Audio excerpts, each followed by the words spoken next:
Mahal na mahal ko yung anak ko, yung mga anak ko. Lahat gagawin ko para sa kanila. Sinasabi sa akin ni Lord na, kung ikaw anak, mahal na mahal mo yung mga anak mo. Ako rin, mahal na mahal kita. Yun po yung talagang tumatak sa akin na, thank you Lord. Dahil simula pa pala dati, mahal mo na ako. Welcome to Against the Flow, the podcast with Jordan. Hey, what's up? It's ATF, the podcast with me, Jordan. And today, we have a very special guest. Ito naman, isa na namang content creator. And wala na masyadong paligoy-ligoy. Dami na rin followers to eh. Please welcome on the program, John Michael Obregon, aka J. Mike. What's up, bro? Kamusta? Okay naman po. All right. Well, welcome to the program. Now, we got connected via same friend, content creator na si Manoy. Shout out sa'yo. And just the other night, we were playing basketball together. So, kamusta ka naman? Mabuti naman po. At sobrang blessed kasi matagal na rin. Nakikita ko na rin talaga yung mga video niyo po, Pastor. At may isang parang nag-comment din ako dun eh. Tapos yun, by the grace of our Lord talaga, kinoconnect niya ako sa mga anak niya. All right.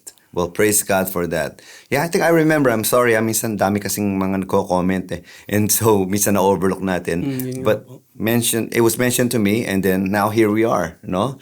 And I'm so happy that we're being all connected. You got connected with Coach Mavs, Sina King, same friends, same ring. And I just want to say welcome to the family of God. It was not too long ago na ikaw ay naging part nito, no? But bago natin pag-usapan yon, let's talk about your channel. So, J. Mike is the name of your, dun sa handle mo, ano?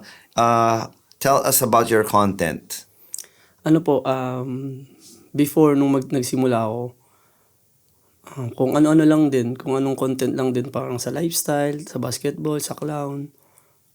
Tapos yun, sa sobrang gigil sa pera, parang lahat gustong subukan, yung mga makamundong gawain, yun yung kino-content po namin. Tapos hanggang sa isang beses, nakita ko na yung tamang content, which is dun sa tricycle driver. So you are a tricycle driver as well on the side, and you play basketball, and then nagka-clown ka as a racket. So yun, daming package. Okay, so again, you were saying the tricycle ka, and then yun po. Tapos parang nakarelate yung mga tao kasi sa amin sa Tanay 15 pesos lang talaga yung pamasahe, malayo malapit man. Tapos yun, kasi before pa naman po, laging galit na talaga ako magsalita, mas pasigaw, nagmumura, ayun, kinagat siya ng tao. Doon po ako lalong nakilala. Kaya yun yung pinagtuunan ko ng oras. Doon ako lagi nagbe-base sa ganung content. 15 pesos. Wow, sana all. So, yung mga comment mo, I imagine, ay wow, sana all, ganun. Kasi dito sa Antipolo, dito sa Taytay, mahal. I mean, I don't know where 15 pesos gets you. Pero hanggang ngayon? 15 pesos po. Lipat na tayo, David. And then, you as a, I guess, content creator, do you, ikaw ba yung nagrarant tungkol sa ganun? Is that good or bad for you guys over there?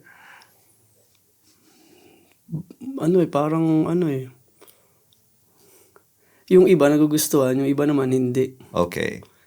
So yung content mo is capturing your raw moments, I guess, on your reaction with different na pasahero.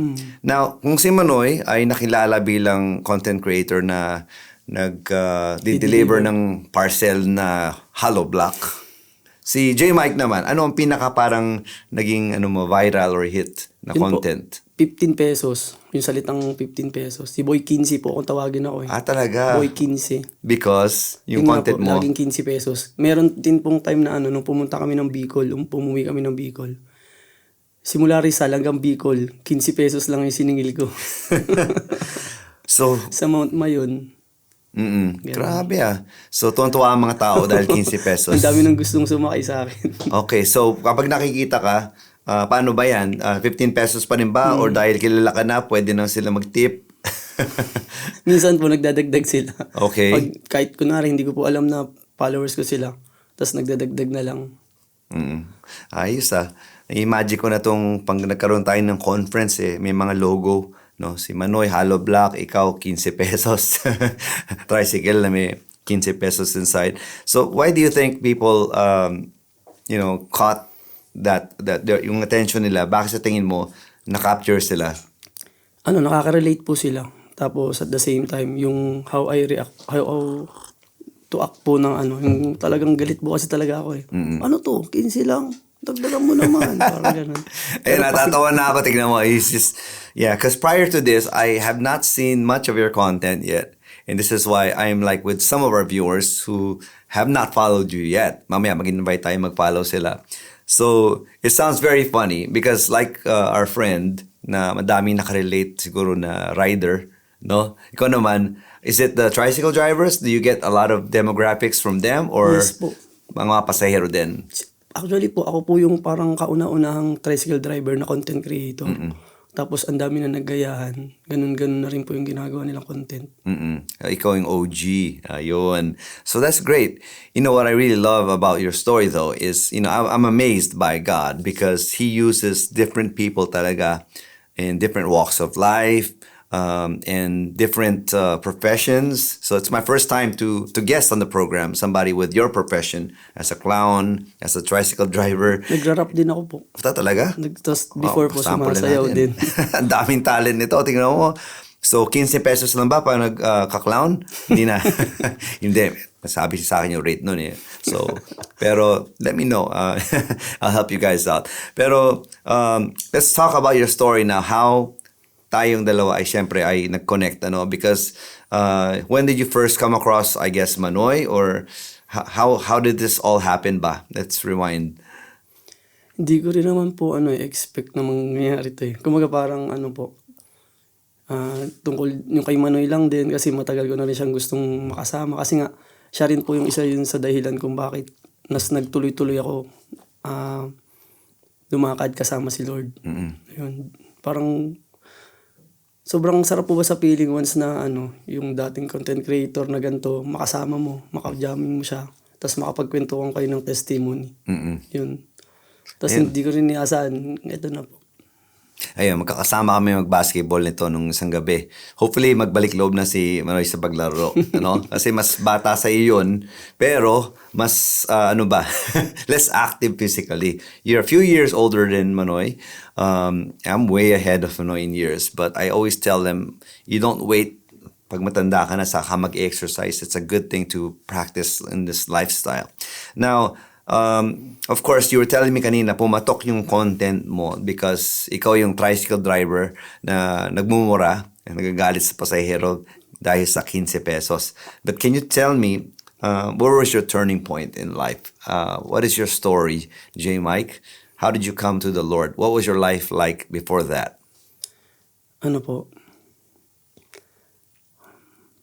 Matagal na, siguro po yung pinakang, bago mag-lockdown, yun, dun po talaga siya nagsimula din. Kasi, nung naging Christian ako, hindi naman din totally ako na, kaagad, talagang sinik agad si Lord. Kumbaga parang, naghahanap po kasi ko nun ng bakit kaya ganito pa rin ako? Tapos one time, nakita ko yung kaibigan ko, na, uy, dati ganito ugali nito ba't kaya nagbago na to? Tapos yun, tinanong ko po siya, saan ka nag-church? Ano yung mo? Hanggang sa yun sinabi niya po sa akin. Tapos ako naman, dahil gusto ko na rin talagang magbago, dahil may anak na rin po ako, sumubok din ako. Pero hindi pa totaling talagang 100% kay Lord. Hanggang sa dumating yung point na 2023, yun, doon po sa anak ko na bunso. Bali yung anak ko na bunso, nung lumabas siya, yung tuhod niya nakaganto po. Lumabas na talagang hanggang dito. May deform. Opo, deform. Kumbaga parang sa development, nakaganon na talaga siya. Tapos nung lumabas po siya, that night, Miyerkules po yun prayers night namin. Sobrang nakita ko yung mukha ng asawa ko na bakit ganun? Parang 9 months ko to iningatan, ba't ganun? Tapos yun, hindi ko alam, kasama ko na si Lord nun na iniingatan niya na ako. nangyari po nun, nag-pray ako nun, sakto-sakto prayers night. Lord, gabayan niyo yung anak ko, Lord. Pagalingin niyo po yung anak ko, Lord. Sabi ko po sa kanya, Lord, pagalingin niyo lang yung anak ko, Lord. Isusuko ko na yung buhay ko sa iyo. Gamitin niyo na ako. Lahat ng makamundo, tatalikuran ko, Lord. Pagalingin niyo lang anak ko. Tapos po, kinaumagahan, yung doktor dumating. Hinila lang po yung tuhod niya. Tapos yun, by the grace of our Lord, gumaling na kaagad siya. Ngayon, tumatalon na siya, nananakbo na. So parang wala lang. Opo, sobrang grabe si Lord nun. Talagang si Lord talaga yun. Pero po, akala ko yun na yun. Doon na po akong talaga magbabago ng tuluyan. Pero hindi po, lalo pa akong lumayo sa kanya. Almost 2 years nangyari. Hindi na ako nakapag-church. Hindi pa rin ako nakapagbasa ng Bible nun. Tapos po yun, until nung last June lang po. Nung last June, yung panganay ko naman na anak, yun, inalaw po ni Lord na magkaroon siya ng sakit sa puso. Pero, bago pa po yun, namatay din po kasi yung ate ko. April. Tapos po, sabi ko, ba't ganun? Bakit ganun? Sunod-sunod to na nangyayari sa akin. Tapos, kinausap ko rin po ulit yung kaibigan ko na nakilala ko, na nakita ko na nagbabago siya hanggang sa pinayuhan niya ako na may tinuturo si Lord dyan, mayroon niyang purpose, bakit ganyan. Kaya po ako noon, simula po nung namatay yung ate ko, instead na maging kung ano pinag-iisip, lumayo sa kanya, naging kalmado pa rin. Tapos, nung nagkasakit yung anak ko, ang habang process po nun eh. Kasi yung una po yung pina-check up namin siya. Sabi ng doktor, leukemia na kaagad. So parang yung asawa ko parang umiyak agad sa harapan namin. Tapos yung doktor is nasa ibang bansa pa. Through video call lang, dahil lang dun sa pasa, sinabihan na may leukemia. Tapos yun, sabi ng asawa ko, yun yung pinakang tandang-tanda ko. Paano na yan? Anong gagawin natin? Hawak kamay kami dalawa. Sabi ko, nandyan si Lord, gagabayan niyo tayo. Yun. Doon nagsimula lahat yun. Tapos, instead na magalit ako doon sa doktor, pinag-pray ko na lang yung doktor. Kasi sobrang sakit. Yung makikita mo yung asawa mo, tapos yung anak mo. Eh, yung anak ko po, nagbe-base lang di siya sa asawa ko. Nung nakita niya yun, parang na-stress siya. Tapos, ang dami namin pinuntahan po ng mga hospital. How old siya nung time na to? 9. She was 9. Tapos po, ang dami namin pinuntang hospital. Talagang hindi po madetect talaga. Nagpunta kami sa Morong, 2 hospital po yung pinuntahan namin doon. Tapos, nagpunta kami ng Tikling, dyan sa may po. Tapos, sa Pasig. Tapos, ang pinakang sa amin na pinakandulo po, sa Baras lang. Siguro pang-6 na hospital na po yun. Pero lahat po na nangyayaring yun, instead na magalit ako, bakit ganun, bakit ganyan, bakit ako pa? Yun, parang sinasabi ni Lord, relax ka lang, nandito ako, kasama mo ako. Tapos, mga 2 weeks na po yun. Yung anak ko naman po, bago yun, bago siya ma-detect na may sakit sa puso, na po siya, parang na mild stroke. Mm-hmm. Yung dila niya po, umurong. Talagang hindi po siya nakapagsalita.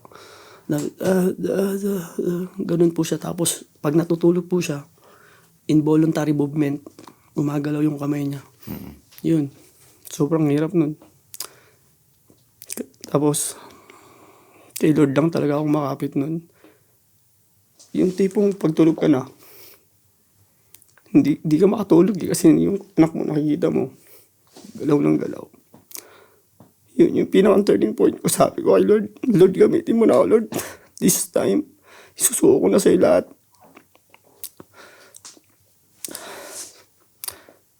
Tapos yun, sobrang mahal na mahal pala ako ni Lord. Kasi hindi niya ako iniwan. Never siya nang iwan. Yun, unti-unti po, nag-church na ulit ako. Tapos sinasama ko na rin siya, yung anak ko sa church.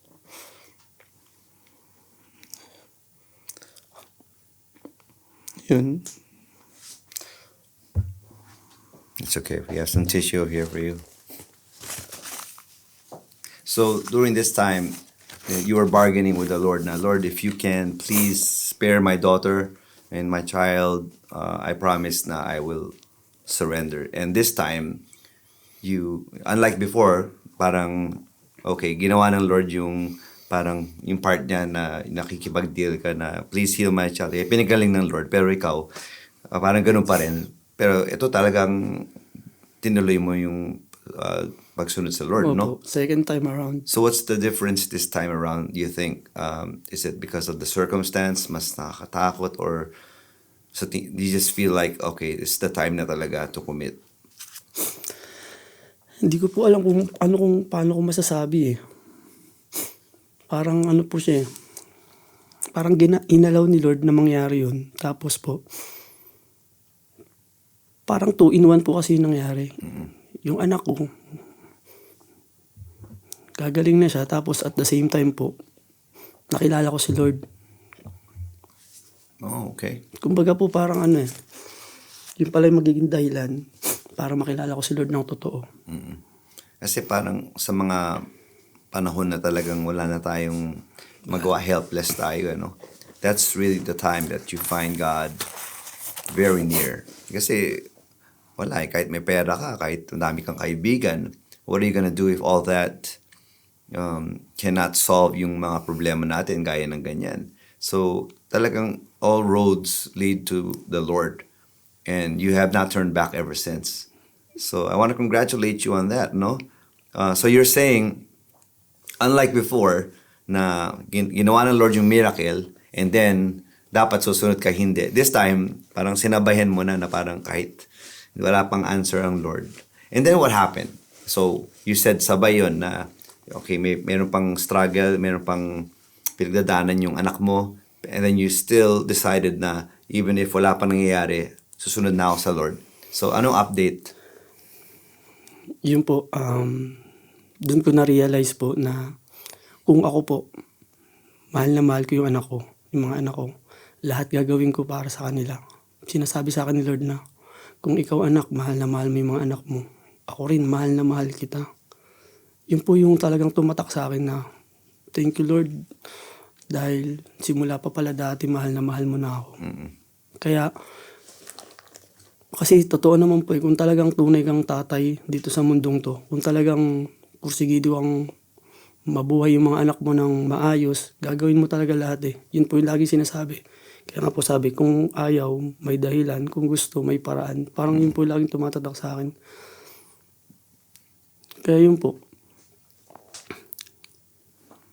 J. Mike, isa kang mabuting ama, pero merong mas mabuting ama. Yes po, parang ganun po. I mean, the Bible says na kayo nga mga masasamang ama, or you fathers dito sa lupa, even though you're evil, you know how to give good gifts to your children. So, ibig sabihin, tao pa lang tayo I mean, ang grabe na yung ating pagmamahal sa anak natin. Pero can you imagine how much more yung love sa atin ng our Father in Heaven? I mean, kaya ba natin tapatan yun? Hindi. Ako nga, bibigay ko lahat talagang, and then, konting ubo lang, sipon lang talagang, I can relate to you as a father of 2 din, na I'm sharing with you nga this week, mayroon din struggle yung mga anak ko, but I can't imagine what you went through. We had scary moments din sa hospital, pero iba din talaga yung, hindi ka lang may pinagdadaanan, pero meron ka din pinanghahawakan. Yes po. At si Lord yun. So, kamusta na ang anak mo ngayon? Ngayon po, nung last week po, nagpa-check up siya, follow-up check up. Sabi ng doktor, lumiit na po yung puso niya ng konti. Okay, so yung enlargement, nagkaroon ng improvements. Praise God. And both your kids now, they're doing all right naman? Opo. And Actually, bali, yung bunso ko naman po siya ngayon, speech delay po siya. okay. All right, so, the thing with God is, maraming challenges no? Opo. Pero, what we can do every now and then is look back to the miracles na nagawa na niya. And buti na lang only yung powers ng Lord. Can you imagine if, Michael Jordan, tapos na yung load mo, yung load mo sa miracles, load mo sa prayers, napagaling na kita, napagbigyan na kita.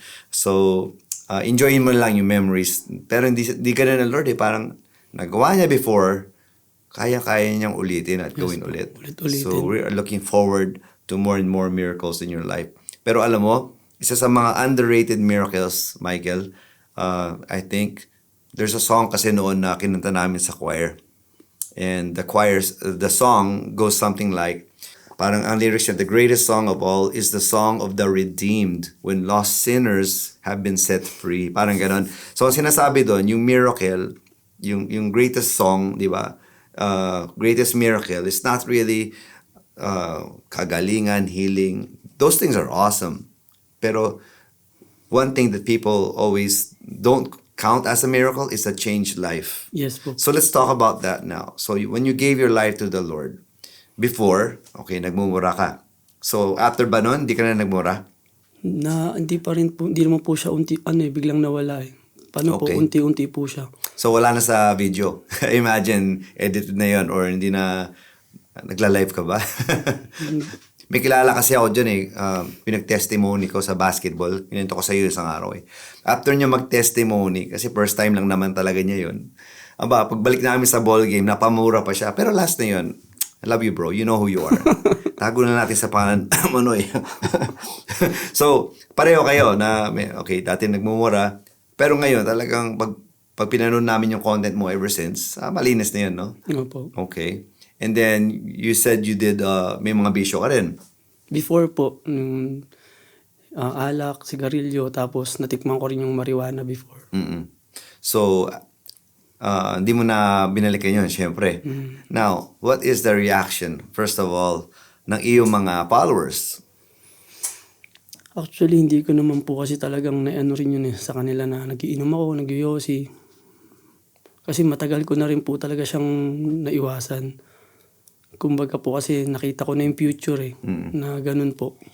Na pag inabuso mo talaga yung sarili mo, ikaw din talaga yung makakaano nun. Kaya talagang iniwasan ko po talaga siya.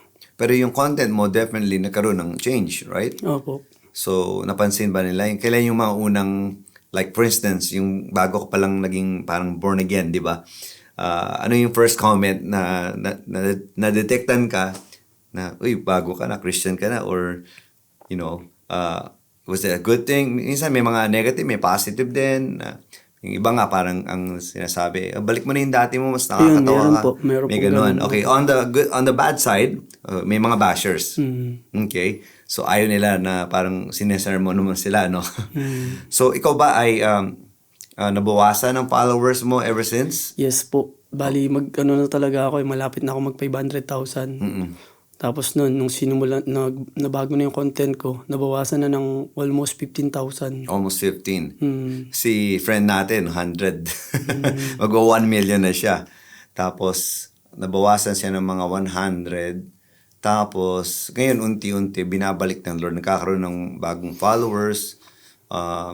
Sino ba? Kahit si Coach Mavs, million ang parang nabawas. Pero, para sa kanila, yung mga naging guest natin dito at magi-guest pa, hindi nila ipagpapalit yung follower ng Lord, pagiging follower ng Lord sa mga followers sa kanila. Diba?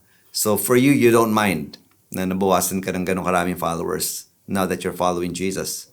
Okay lang sa yan? Yes po. Okay. And is it hard? Has it been a struggle? Meron ka bang kailangan i-give up sa iyong content? Kasi iba nating friends, like I said, they gave up yung mga sugal. Did you ever get into that? Bali, isang beses parang gusto ko na siyang ikagatin yung sa sugal. Tapos ang galing talaga ni Lord, sabi ni Lord, wag na. Anong nangyari po kasi, ipinost ko na yung video. After 1 hour, sabi niya, after 1 hour, ibibigay ko na sa yung pera. After 1 hour, wala pa rin. Kaya yun po, binura ko na talaga siya. Kumbaga parang, Lord, kagatin ko ba to? Hindi. Parang sabi niya, wag. Pero wala pa po ako nun kay Lord. Yes. Parang tinatanong mo yung jowa mo or lover mo, okay lang ba sa'yo na mayroon akong ibang mahal? Minsan ganun tayo sa Lord. Lord, tinatanong natin yung obvious naman na no ang sagot niya. So, halimbawa, things you cannot pray for. Lord, bless me sa aking sugal. Sana manalo ako or manalo ko ng loto. Because God will not bless what He detests. Tandaan po natin yan. And kudos to you. You're able to say no. Isang tatak na against the flow talaga. Ang isang tao kapag marunong siyang humindi sa hindi tama. Or lalong-lalo na kung taliwas sa salita ng Lord. Opo. No? So, magwa 1 year ka na rin, ano? Na Opo. talagang solid na follower ng Lord. And ano ang mga takeaways mo, lessons or realizations ever since? Wala bang regrets? Wala po. Masaya, no? Kumbaga po sabi nga, unahin mo si Lord, hindi ka matatalo. Mm-mm. And then nakita ko yung video nyo ni King eh. In Tanay ba yun? Opo. So nagpe-preach si King, si Tete Lestay doon. How did you guys connect? Bali ano po, hindi ko talaga kilala si King. I mean, hindi kami magkakilala personal. Ang connected ko lang si Jericho. Mm-mm. Yun po, chinat ko po siya. Sabi ko, tol, nakita ko yung vlog ni Tete Lestay, pupunta siya ng Tanay. Sabi ko sa kanya, ano yung location, pinakang location.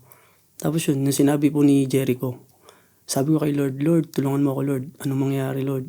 Pupuntahan ko talaga to. Kahit di niya ako kilala. Tapos po, nung nakita kami doon, ang galing ni Lord. Sobrang parang 3 years kami magkakilala eh. Sobrang na kagad namin, King. Doon kayo din halos doon eh, alam ko, no? Ayun. So, mabait yun. Naging guest natin dito. Shout out sa'yo, King.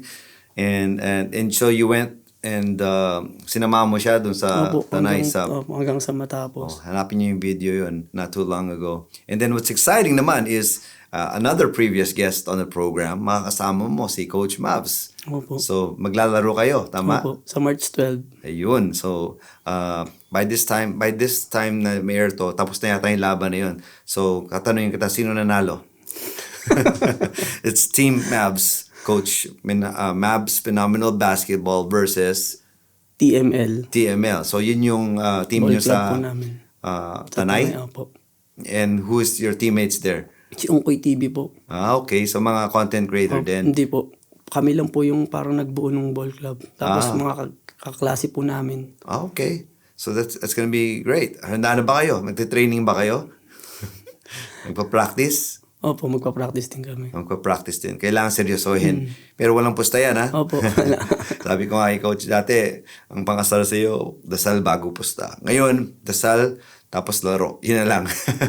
So excited ka ba? How does it feel? I haven't played against Coach yet. Yes po. We've been talking about it, but I'm going to ask you about it kasi in the future, I have a feeling we're going to be playing then. No? Butay ng Team ATF, o yung mga nag-guest versus Team Mavs. I'm calling you out, Coach Mavs, kung nanonood ka. Pipiliin ko yung mga nag-guest ko dito. Lalabanan namin yung ano mo. So, sino ba yung mga nag-guest ko dito? We have Doug Kramer. Of course, we have Michael here. We have Michael Jordan, Doug Kramer. Ayan no. Manoy. Abangan nyo na rin si Foy Eram. Ayan, mag-guest natin dito. Mga PBA players. Ano, Coach Mavs, game? So, you're gonna do an exhibition game. But of course, we all know na ito ay may mission. Opo. And so you're gonna hold it in a covered court. And then, of course, Coach Mavs is gonna share the Word of God there. And I'm excited for you guys. Malapit na yan, Next Tulong week na po. lang yan. Oo. So, anong ginagawa mo paghahanda para dyan? Kami po kasi yung nag-aasikaso talaga nag-organize. Okay, so yun talaga ang pinaghahandaan. Hindi yung pinaghahandaan yung game, yung Opo. pag-organize, logistics. Mahirap ba? Opo, sobra. Bali, ano po siya parang gusto na namin sumuko nun nung una. Kasi wala pa kaming halos na pangahawakan. Pero nung tinawagan po kami nung manager ni Coach, tuloy niyo yan, tol, kasi nag-effort na kayo, kumasos na kayo, na kayo ng gasolina, ititigil niyo pa, tuloy natin, tol, sige, tuloy. Tapos yun, ang galing talaga ni Lord, by the grace of our Lord, nakuha na namin lahat yung mga sponsor, hanggang sa yun po. Praise God. And I'm looking forward to it. I mean, what's going to happen there? Kwento mo lang sa akin later on. But anyhow, how's life lately for you now that you are a Christian content creator? Ano difference sa tingin mo? It's been a little over a year now. between this life na content creator and the content creator of J. Mike before? What's the difference now? Malaki po. Dati po kasi, nung hindi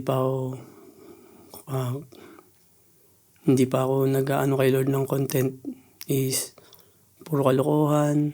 Ang kulit lang din po kasi nung puro kalokohan yung ginagawa kong content.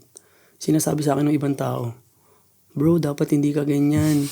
Kasi maraming batang nanonood sa'yo. Dapat yung yung i-idolize ka, yung makikita sa buhay mo, yung ano mo sila, parang ikaw yung kuya nila. Tapos po, nung nagko-content na ako ng kay Lord, sasabihin naman nila is, Tol, ano ba yan? Parang content lang ba yan? Scripted yata yan. Kumbaga parang wala akong lulusutan eh. So ngayon, para maggumawa ka naman ng kalokohan. Ganun po, ganun naman. So the difference is before puro kalokohan. Ngayon, puno ng katotohanan. Yes po, amen. And some people in this world talagang hindi mo may spelling no?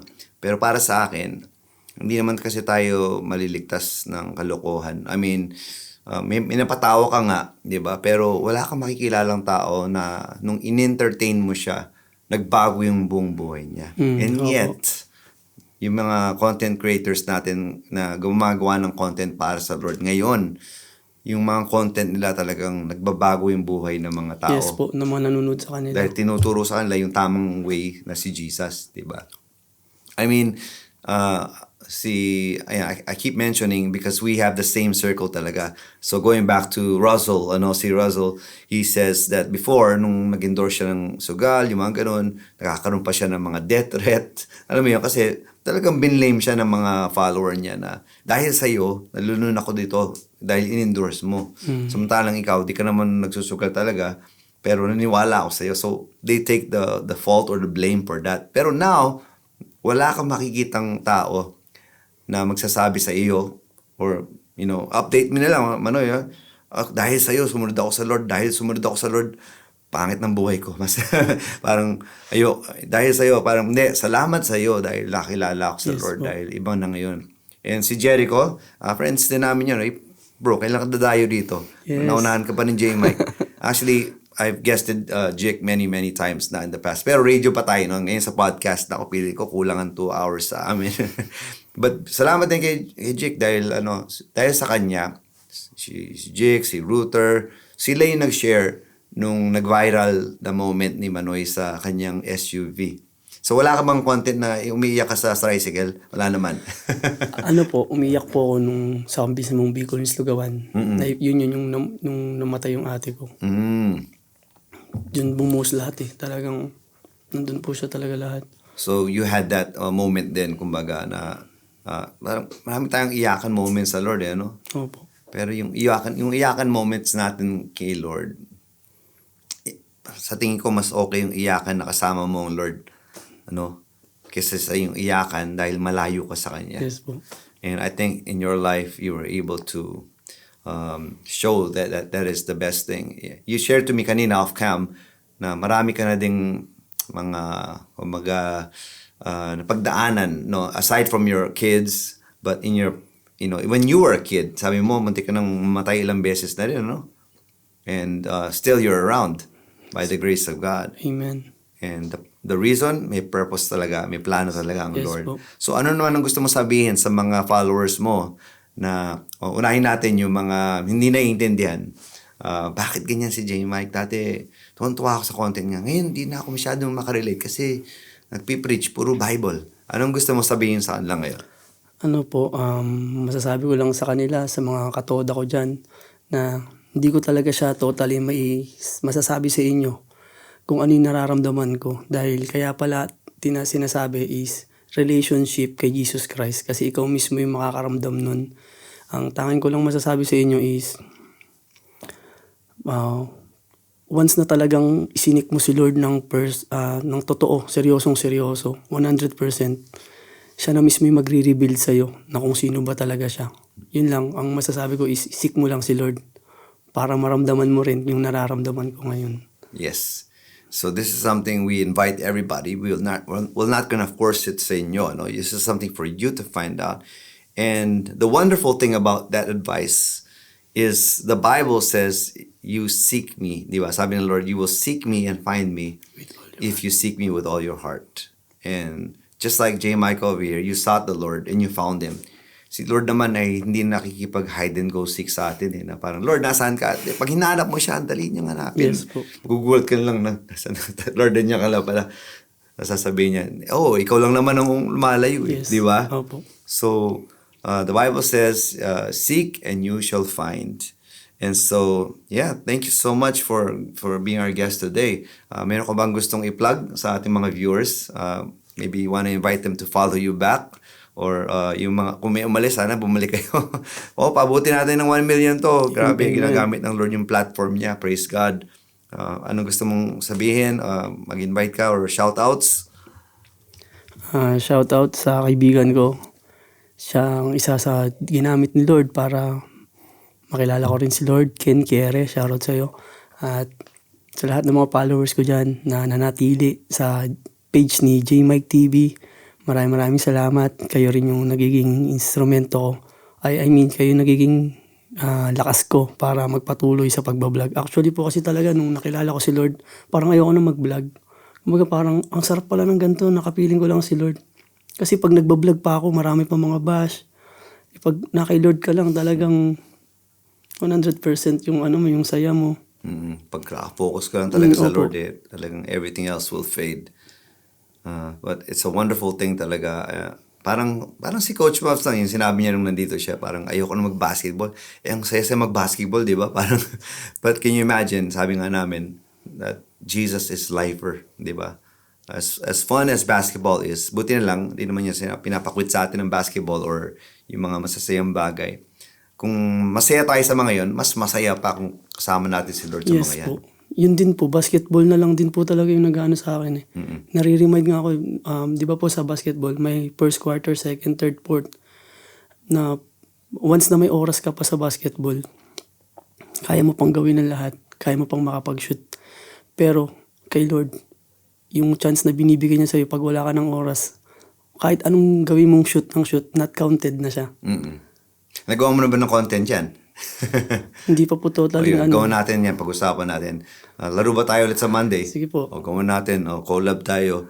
Pero panoorin nyo para malaman nyo yung mga content niya. Sinample lang tayo ngayon. Minsan, may bibigay sa kanya message. So, tuwa ako. Ano yung last na pinost mo? I was watching that recently. Yung isa sa mga insights mo. This week lang yun eh. Pero marami yan. Basta ganun, I pray that marami ka pang ma-discover sa Lord na pwede mong i-share sa mga viewers and followers. But one other thing before we go. So aside from 15 pesos, yung clown ministry, clown industry, pinasok mo rin. How in the world did you end up doing that? Were you always clowning? Or yung pag-clown? I can't imagine you doing that. Ano po, Parang ang serious mo kasi. yun po, pagka nakaganto talaga mo seryoso. Pero pag nasa makeup na ako, talagang nauhubad ko rin yung yung pagiging Michael Jan ko. Anong name ng clown act mo? Ano po, Magic Clown Nation. Pero yung name mo doon, Michael Ano na rin? po, Bantot. Ban tsaka tot. Maybe I should guessed Bantot over. Can we do that? Kausapin ko si Bantot. So, si Bantot, how long have you been doing that? Matagal na po, bali, nung second year high school po ako. Yun po yung naging, nakatulong sa akin sa pag-aaral kasi elementary, naglalayas na ako sa amin eh. Tapos high school din po. Kaya parang yun yung nakakatulong sa akin. Sabado at linggo, magka-clown, 150. Tapos nagsusustain po yun hanggang 5 araw. So parang 15 din, 150, may zero Opo, lang. opo. Si Boy, 150 naman. Opo, 150. Yun po yung pinakaunang kita ko sa pagka-clown. Assistant. So up to now, you're still doing that. Opo. Na-meet ko si Champ, di ba? The other day, Opo, your yun. other kasama. Kumusta naman ang clown industry lately? Marami ba sa Tanay? Opo. Madayo din ba kayo dito? Opo. Kahit So- saan din po kami. So every now and then, we need clowns in our kids ministry, children's party. Yan, kontakin nyo din siya para dyan. Ano? So actually, pag kinontak mo si J. Mike, ihahatid pa niya yung clown sa tricycle niya. Yes po. No, 15 pesos lang babayaran nyo para mahatid yung mga clowns. Isa na rin siya doon. But kidding aside, that is awesome. I can sense that you love children because the way you love your kids as a father. So nakatulong din yun sa Opo. sa pagiging clown, ano, maging makulit sa mga bata. And one other thing, you rap, you said. Yes po. You have your own music? Yes. You do. Oh, di ko pa narinig mo sa akin. Nakilala mo naman si Baraka? Hindi po. Hindi pa, pakilala kita. Yan, Meron akong pastor na compose ko. Pero hindi ko pa siya simula nung talagang siniko si Lord. So, what's your rap name? Is it Boy Ito Quince po, rin? J-Mike na po. Jake Mike na rin. Opo. Oh, yeah, it's like, it sounds more like a rapper name. Yeah, alright. Abangan natin yun on ATF, yung ni J Mike. Well, thank you so much, bro, for guesting yung story mo. I pray that gamitin pa ng Lord yan. And magpatuloy ka lang. Nandito lang kami ni Paring Manoy at mga iba pang mga content creators na content sa kanilang creator para supportahan ka. And anything else you want to give? A shout out? Goodbye? Last words? Shoutout kay Joan Bagnes at sa aking mga anak. Naniniwala ako na one day gagamitin ng pamilya natin to glorify God. Praise God. Amen. And He already is. All right? Well, thank you so much again. And to all our viewers, don't forget to like and subscribe sa amin. And that will be it. My name is Jordan. Magpapaalam na kami. And I'm reminding you that only dead fish swim with the current. So like J Mike, let's go. Against the flow. Kontra mi sa sug, kutok yan agos. Laban ako sa agos. I go against the flow. Sumugrat aking agos. Kontra sulod.